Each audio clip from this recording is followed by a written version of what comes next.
Guerrilla warfare is, to me, how would I define it? I would define it as taking away all the rules of proper conduct, because the goal of a war is to win, and therefore anything that wins the war you must do. It's usually done by people who have little money and little power and little influence in society. I think the best explanation of it would be Malcolm X's phrase, by any means necessary.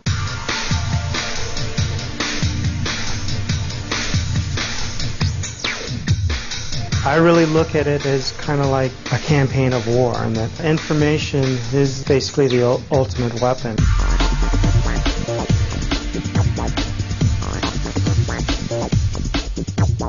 There's this great paradox. At the same time that there's more and more decentralized information via the internet, there's more and more centralized control of information thanks to the Telecommunications Deregulation Act.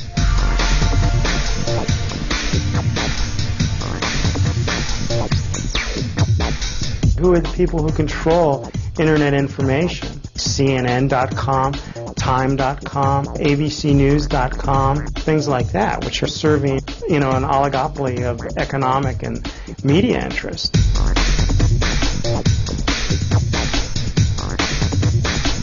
In order to have power, you have to cynically use it and sometimes do things which are immoral to get your agenda through. Anyone can find, if they want to, on the internet, an incredible amount of information, alternative and underground information. They don't mind if people look at macro phenomenon so much, especially underground people. Like, if I write the CIA is involved in drugs, they don't care. If I say that the Pentagon is crooked and is supporting death squads in Central America, they don't care. But when you come up with actual names of specific people, and you come up with hard evidence that links them to crimes, that's when you get knocked off, or that's when they really start giving you warnings. I'm beginning to feel it. The best way to suppress information isn't to attack people who present it, but instead to have so many indulgent pleasures out there that important information will be drowned out by the noise of the spectacle.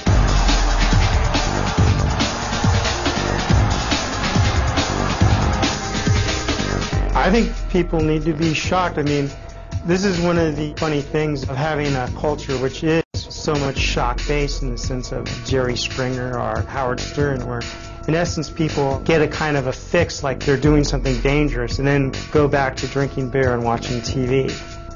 I think it's more important to give people a shock where they can't just go back to that, where they have to deal with it. They have to come face to face with the fact that the structure that we pledge allegiance to and that we believe in and that we love is at its core quite diabolical.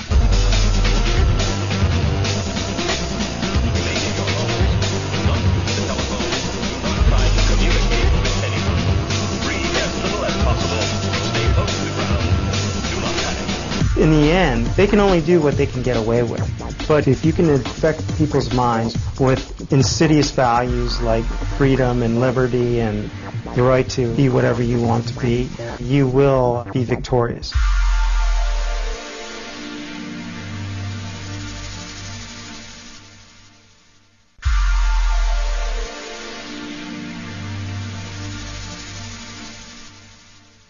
This is Robert Sterling, and you're watching the Guerrilla News Network.